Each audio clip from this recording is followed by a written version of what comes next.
Bonjour, je suis Emmanuel Poulain-Arnaud. Je suis allé beaucoup au cinéma parce que je suis de cette génération-là, mais c'est pas ce qui m'a fait me dire que je voulais faire du cinéma. J'ai grandi en Auvergne, à Clermont-Ferrand, et dans un milieu qui n'est pas du tout lié au cinéma. Donc, du coup, ça n'a pas été un réflexe pour moi. Je l'ai pas senti au départ comme...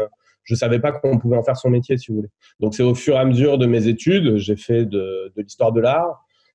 J'ai ensuite découvert les arts du spectacle à Bordeaux, et au fur et à mesure, j'ai compris qu'on pouvait faire des études de cinéma. Et au fur et à mesure, je me suis intéressé à ça et à la réalisation.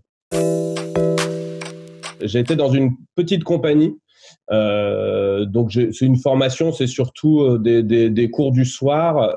Pendant quelques années, ouais, je me suis bien amusé. Et j'ai découvert. Enfin, au départ, c'était pour apprendre à diriger des comédiens. Et puis au fur et à mesure, je me suis pris au jeu. Et puis j'avoue que j'ai beaucoup aimé jouer aussi. C'était assez long pour un premier long métrage, oui, effectivement, mais je pense qu'il fallait passer par toutes ces étapes pour pouvoir y arriver d'une manière pas confortable, mais d'une manière assez logique. Je pense que toutes ces étapes-là étaient nécessaires pour moi.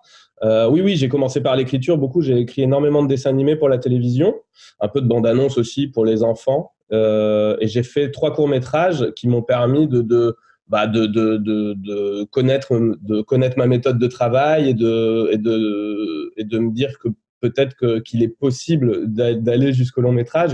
Et c'est la raison pour laquelle c'était long, mais évidemment, c'était nécessaire. Je pouvais pas aller plus vite que la musique.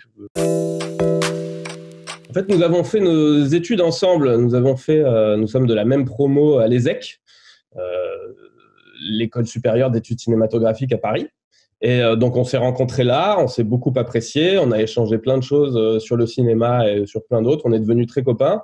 On a eu chacun nos petits chemins, mais à chaque fois, on se recroisait dans le travail et on travaillait ensemble pour l'écriture de dessins animés, par exemple.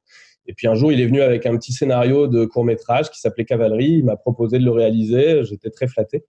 Et depuis ce jour-là, on n'arrête pas de travailler ensemble en écriture. Ouais. J'étais parti pour être scénariste et diriger des écritures de dessins animés. Je commençais à fabriquer des poules de scénaristes, comme on dit.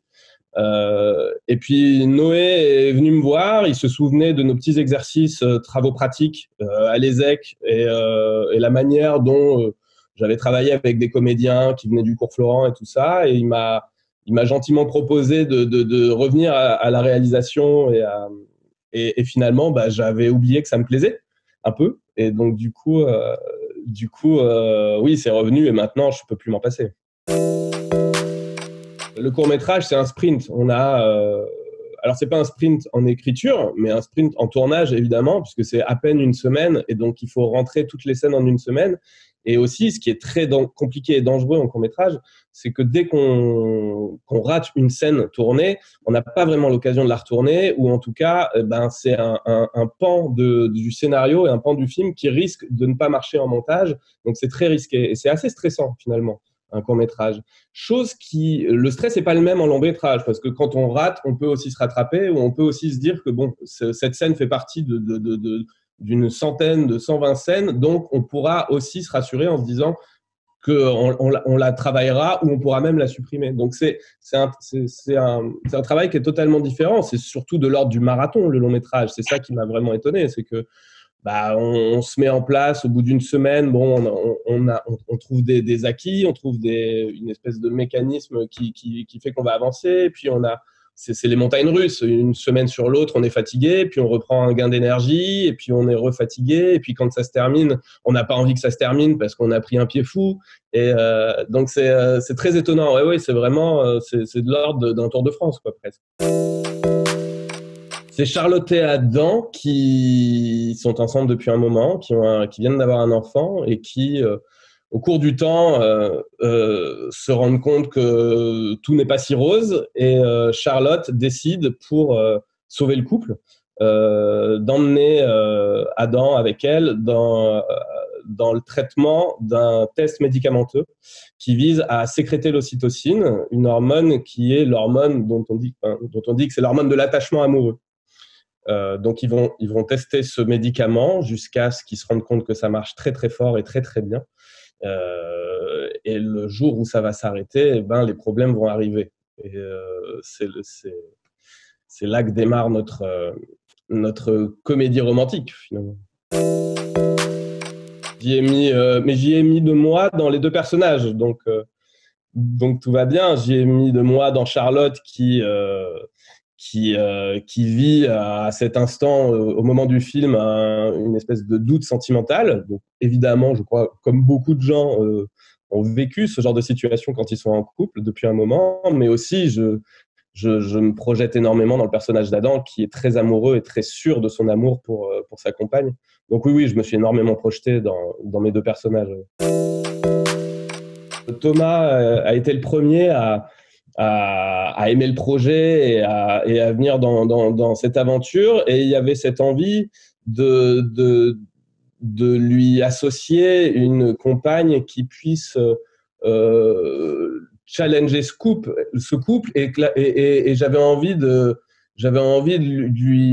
lui associer quelqu'un qui vient d'un tout autre univers, parce que Thomas a la comédie très très forte et très facile en lui, et j'avais envie que lui soit confrontée une comédienne qui vienne du théâtre, d'un naturalisme, de quelque chose de très très profond, et je savais, je m'en doutais, parce que je savais pas encore, j'attendais de les faire se rencontrer, mais en les faisant se rencontrer, ils allaient trouver leur ligne ensemble de comédie, et leur couple, je savais qu'il allait devenir du coup très très très sûr et très. J'avais pas du tout envie qu'on questionne ce couple, qu'on se rende compte que c'est deux comédiens qu'on a associés juste pour une affiche. J'avais envie vraiment que ce couple, il puisse être nos copains, nos voisins, et je pense que par cette méthode-là, d'associer deux cinémas différents et deux manières de travailler complètement différentes, ça a permis pour eux de trouver leur ligne de jeu propre à eux, réellement, propre à vraiment ce couple. J'ai appris effectivement que le marathon ne s'arrête jamais, que même après un tournage, eh ben, il y a encore le marathon du montage, le marathon de la post-production. J'ai appris qu'il fallait toujours être passionné par son sujet, ne jamais rien lâcher, à aucun moment. Même si parfois on est humain et on a des moments de faiblesse, il faut toujours se relever pour pouvoir toujours remettre en question son projet, son film. Et j'apprends encore sur ce projet qui est maintenant terminé, mais pourtant j'apprends encore à être tout le temps tenace et garder cette énergie et cette passion pour le sujet, pour le film, à toujours l'aimer. Et voilà. Et donc, du coup, maintenant, je sais que pour mes prochains projets, je resterai dans cette dynamique-là, à savoir de toujours trouver un sujet qui va me faire, qui va me permettre de garder cette passion pendant de très, très longues années, parce qu'un film, c'est de longues années de construction. C'est un peu ça, oui, c'est ça. C'est apprendre à décider d'aimer son film, exactement. C'est un bon parallèle avec notre sujet, le sujet des cobayes. Alors, je suis très flatté. Je ne connais pas le festival parce que d'une part, c'est mon premier long métrage. Donc, moi, je suis surtout, pas tant que ça non plus, mais je connais un peu mieux les festivals de court-métrage avec mes précédents courts-métrages. Donc là, ça va être une découverte, notamment en cette période. Donc, du coup, j'ai bien hâte. Voilà, maintenant, je trouve que c'est une visibilité pour nos cobayes extraordinaire. Donc, je trouve que voilà, c'est formidable pour tous ceux qui ont participé au film. C'est génial de pouvoir se dire qu'il va être vu dans ces conditions.